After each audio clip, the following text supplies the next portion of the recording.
સમગ્ર રાજ્યમાં છેલ્લા ઘણા વર્ષોથી રાજકોટ આરટીઓ પસંદગીના નંબરની આવકમાં મોખરે હતું, પરંતુ તાજેતરમાં આવેલી નોટબંધીથી આવક ઉપર અસર થયાનું બહાર આવ્યું છે.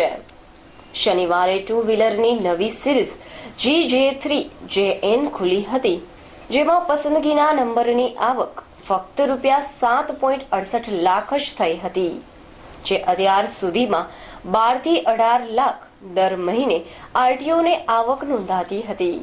અહેવાલ લલિત વ્યાસ. સમાચાર પૂર્ણ કરીએ તે પહેલા ફરી એક નજર આજના મુખ્ય સમાચાર પર.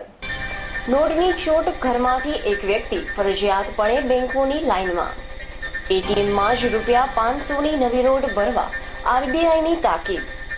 સિંહણ ઘુસી ગામમાં ગ્રામજનો ચડ્યા ધાબા પર. તો દર્શક મિત્રો, આ હતા આજના હેલો સૌરાષ્ટ્ર ન્યૂઝના સમાચાર. આવતીકાલે ફરી મળીશું. રજા આપો. નમસ્કાર.